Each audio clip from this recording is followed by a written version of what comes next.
Blackwater, La Riada, tomo 1. Capítulo 6. La represalia de Oscar. Los inviernos eran moderadores en Perdido, pero hacia finales de enero casi siempre había una ola de frío que duraba una semana. Cada año, sin excepción, alguna anciana negra del campo, de esas que vivían en la casa de destartaladas, con las paredes hechas de papel de periódico, sucumbían al frío. Y un día, cuando iba a recoger las últimas nueces de pecán, su bisnieto las encontraba muertas. Las esposas e hijas de los propietarios de los aserraderos disponían de unos días para lucir sus abrigos de piel.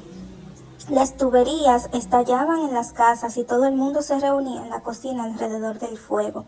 Pero a excepción de esa única semana, uno podía sentarse en el porche delantero durante todo el año y nunca hacía tampoco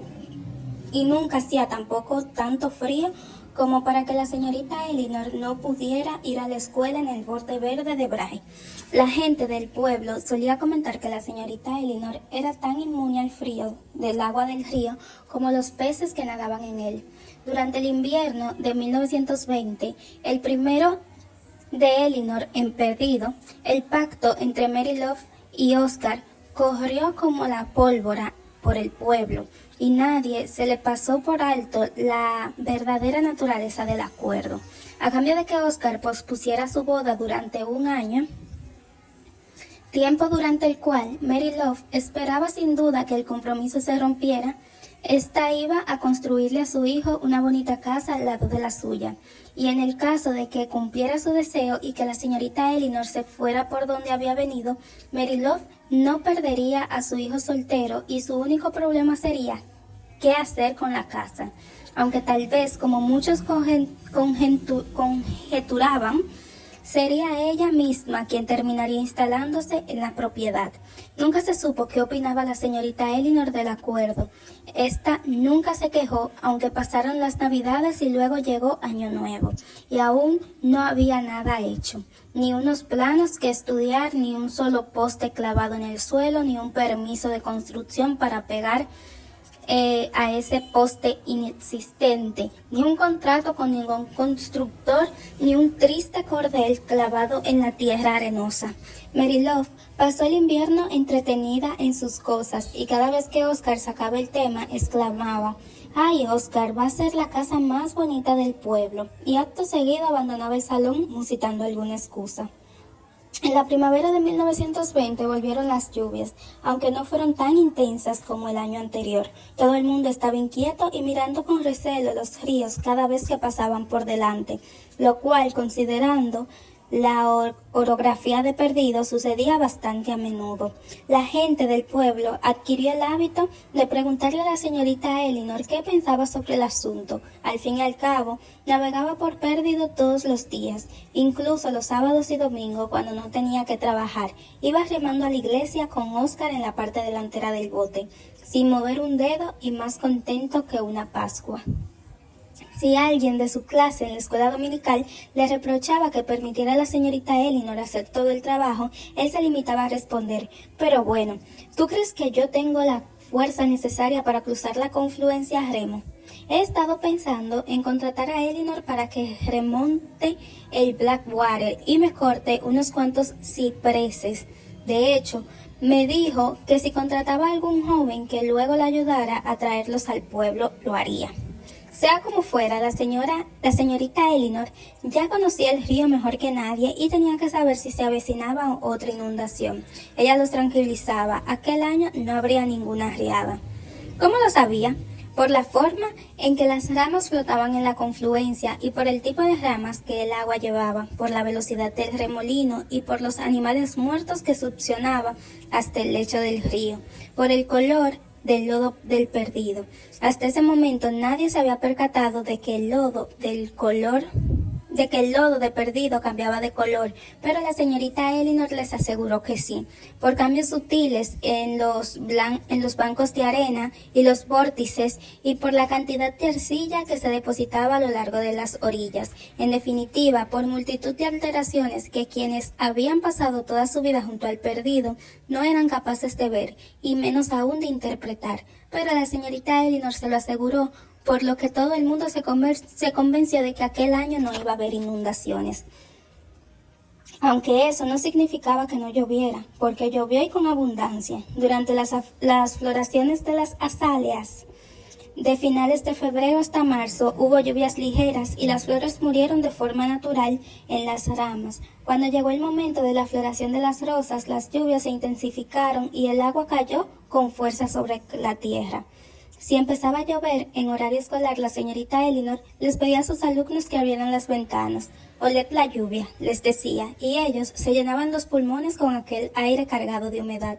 Si estaba en casa, la señorita Elinor se sentaba en el porche delantero y acercaba la silla a los escalones. Sadie y Grace se colocaban una a cada lado y se quedaban hipnotizadas mirando cómo el agua de la lluvia caía del tejado formando una cortina que salpicaba los escalones y la barandilla del porche y les empapaba los pies y los bajos de los vestidos.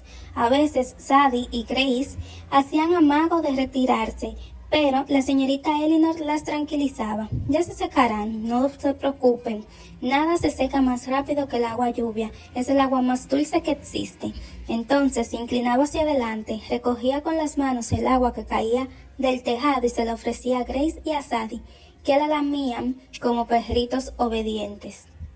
Oscar se sentía culpable no solo por haber cedido ante su madre, sino también porque Elinor se negaba a decirle que se había equivocado. El noviazgo seguía como antes, con esa única excepción. Cada vez que surgía el tema del regalo de bodas de Mary Love o de la fecha de la ceremonia, Elinor guardaba un silencio pertinaz y no respondía a los interrogatorios de Oscar, más que con un sí, a regañadientes o con un hosco no.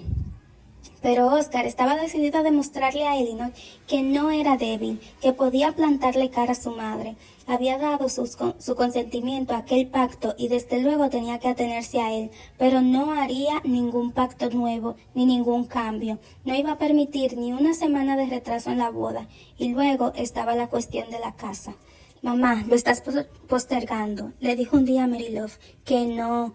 «¿Qué es lo que estoy postergando?» «La casa. No estás haciendo nada al respecto porque no quieres que Eleanor y yo nos casemos». Mary Love tuvo que morderse la lengua, pues no osaba decir una mentira tan grande como habría sido negar aquella acusación. «Bueno, mamá, pues déjame decirte una cosa», añadió Oscar. «Elinor y yo nos casaremos el sábado después de Acción de Gracias, con casa o sin ella. Y si no hay casa, nos iremos a vivir a otro lugar. Y ese otro lugar puede que esté en pérdido o puede que no». Aquel breve discurso bastó para convencer a Mary Love, del mismo modo que estaba convencida de que su hijo respetaría el pacto que había hecho con ella. También sabía que era capaz de hacer lo que acababa de decir, aunque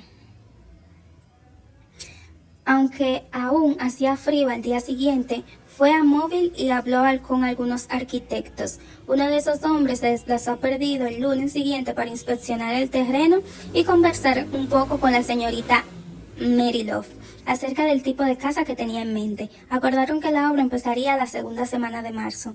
La casa iba a construirse justo al lado de la de Mary Love, al final del terreno de arena que marcaba el límite del pueblo.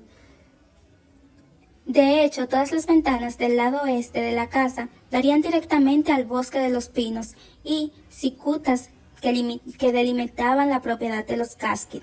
Estaba más alejada de la carretera que la casa de Mary Love, pero justo en ese punto de pérdida describía un meandro hacia el norte, de modo que ambas casas estaban en la misma distancia del río.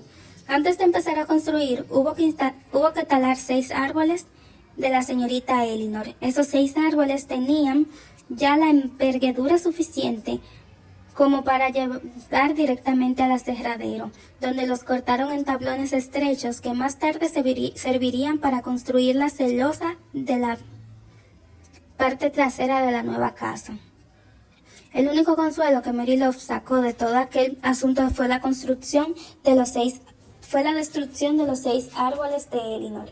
La construcción avanzaba un día tras otro a no más de 60 metros del porche de la casa de James, donde solía sentarse Elinor. Si se hubiera puesto de pie y se hubiera inclinado solo un poquito hacia adelante, Elinor habría visto la estructura de la nueva casa, pero no iba a tomarse la molestia. Señorita Elinor, dijo Sadie a sus pies, ¿por qué no va a ver su nueva casa?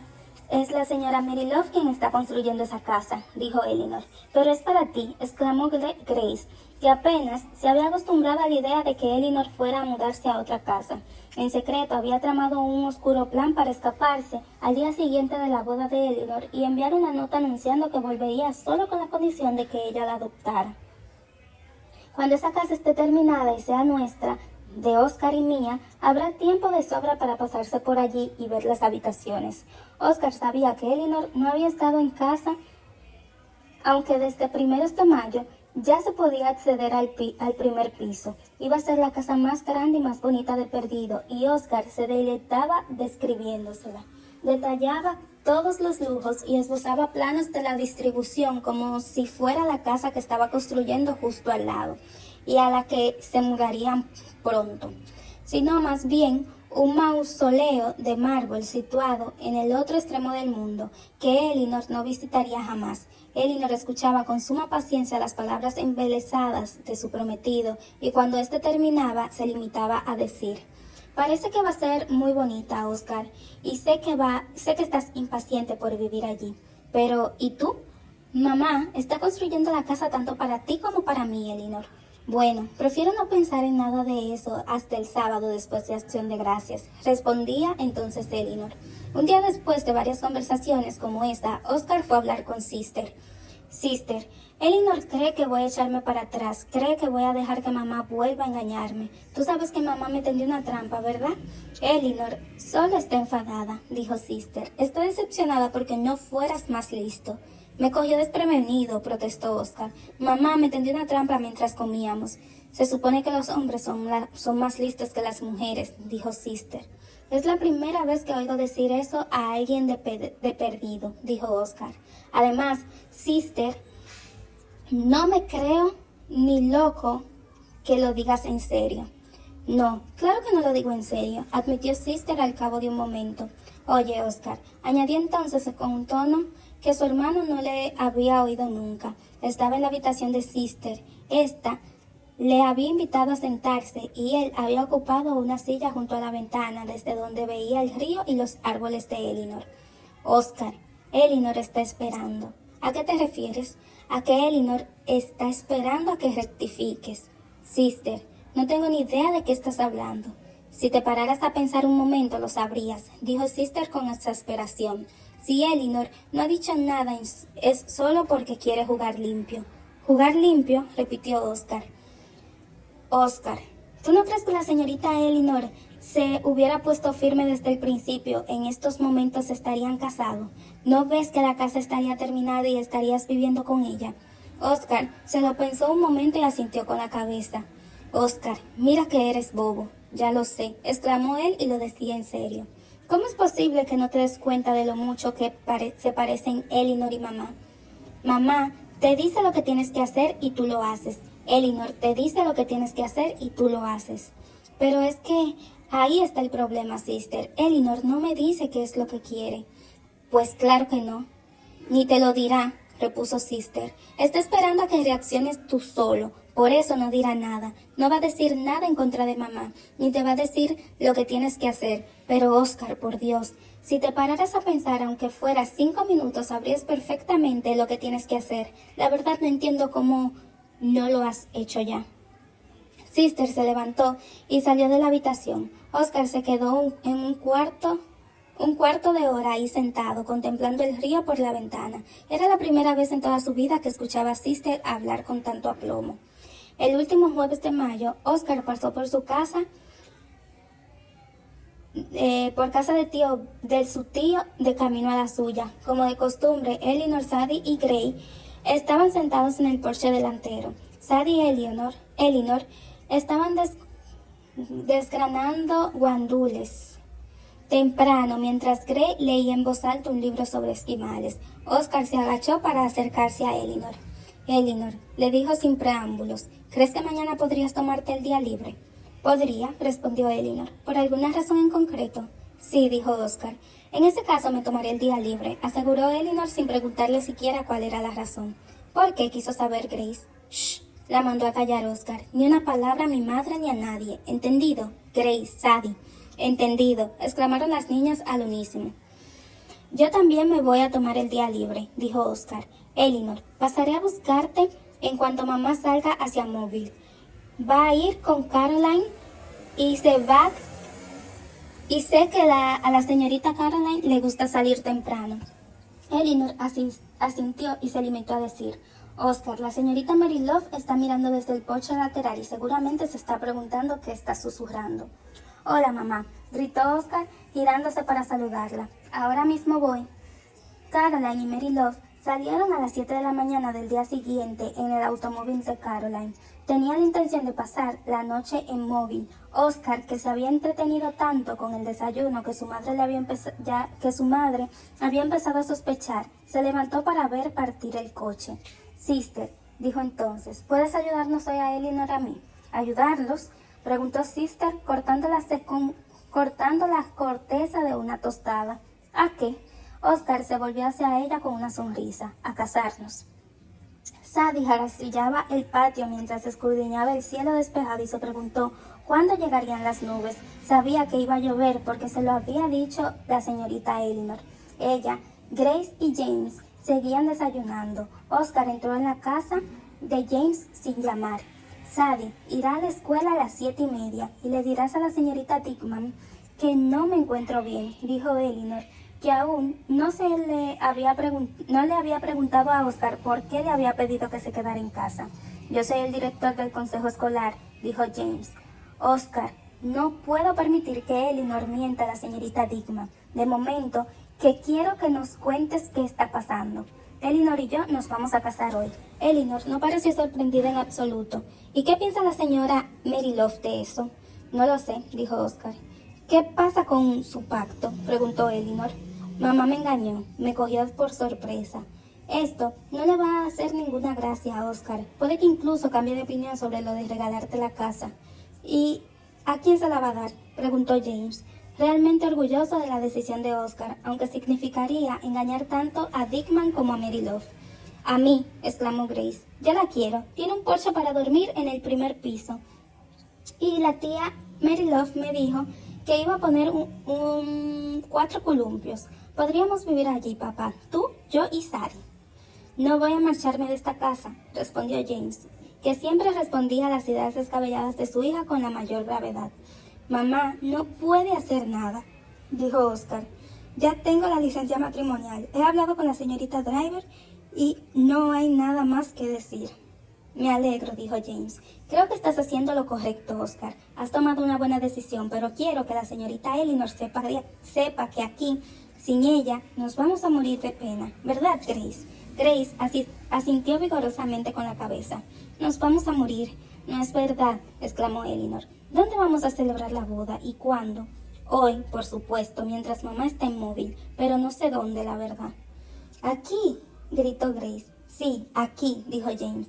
Celébrenla aquí en el salón. De acuerdo, dijo Oscar. Elinor se tomó la propuesta de Oscar con una serenidad casi desconcertante, como si llevara meses esperando aquel hecho tan inesperado. Oscar, quiero terminar de desayunar, se limitó a decir, y luego tendré que ver qué me pongo. No me has dado mucho tiempo para prepararme. Pero Sister ya se estaba ocupando del vestido. Había pedido ayuda a la señorita Downtree, la modista, que llamó a la puerta antes incluso de que Elinor terminara de desayunar. Aún tenía una galleta en la mano y una taza de café en la otra cuando la señorita Downtree entró y empezó a tomarle las medidas. Durante toda la mañana, mientras la señorita Downtree estaba en la sala de costura cosiendo el vestido de novia de Elinor Dahmer, Ivy Sapp se dedicó a hornear pasteles y tortas, y Roxy Wells a preparar la cena nupcial. Sadie cogió con un hacha y bajó a la orilla de Perdido a cortar ramas de árboles para decorar el salón de James. Elinor, Oscar y James se sentaron para tomar una comida rápida a las 12, acompañados de Annabel Driver. Elinor llevaba casi un año en el pueblo, pero no se relacionaba con nadie más que con James, Grace y Oscar. más allá de la familia Kasky y de los niños de la escuela, Elinor solo veía a Annie Bell Driver. Esta solía pararse a charlar un cuarto de hora al pasar por la carretera delante de la casa de James, si la veía sentada en el porche. Elinor y la predicadora no eran en absoluto íntimas, pero Annabel conocía a Mary Love y sabía lo que opinaba del compromiso de su hijo con la señorita Elinor. Así pues, Oscar había pedido a Annabel que celebrara la ceremonia nupcial, no solo por su amistad con Elinor, sino también porque ningún otro predicador del pueblo iba a arriesgarse a hacer algo a espaldas de Mary Love. Después de la comida, Elinor envió a Sadie con una nota para la señora Dickman, en la que le decía que se encontraba mucho mejor, tanto que había aprovechado para casarse con Oscar y que seguramente no volvería a la escuela hasta el martes. Sadie regresó con una nota de felicidad de la señorita Dickman. También llevaba consigo a Grace, cosa que fue buena idea, ya que la niña estaba fuera de sí pensando en la boda y no había prestado la más mínima atención a su maestra en toda la mañana. Por la tarde, Elinor y Oscar hicieron las maletas para la luna de miel y Sister se sentó a llorar en el porche. A las 2 empezó a llover, al principio poco. Las nubes ni siquiera cubrían completamente el cielo y el sol brillaba al sur, proyectando un arco iris sobre el río perdido. Ivy Stapp le dijo a Sadie que el hecho de que lloviera a tiempo, que hacía sol, era una prueba irrefutable de que el diablo le estaba pegando a su mujer. «Sister», exclamó Oscar cuando salió al porche por la puerta principal, «¿por qué lloras?» «Te vas a casar, Oscar». «Sí, ya lo sé», dijo Oscar, «y lo hago a sabiendas. Me he tomado bastante molestia, pero vas a dejarme aquí con mamá, menuda desgracia. Quiero irme contigo y con Elinor, hoy mismo. Llévame con ustedes». «Sister, no podemos llevarte de luna de miel, y lo sabes. Me quiero ir. No quiero tener que ser yo quien le diga a mamá lo que has hecho, que te has casado mientras ella estaba comprando cortinas». «Se lo diré yo, después de la luna de miel. Aunque, si te soy sincero, Sister, no tengo muchas ganas de que llegue ese momento, pero es mi boda y seré yo quien se lo diga. Pero Oscar lo sabrá en cuanto vuelva y vea que te has ido y que Elinor también se ha ido. Pues dile que no podíamos esperar, que no podía esperar el verano entero». La lluvia chorreaba desde el tejado y repicaba sobre la baranda del porche. Oscar se apartó. Elinor lo saludó desde la puerta de la casa contigua. «Media hora», dijo.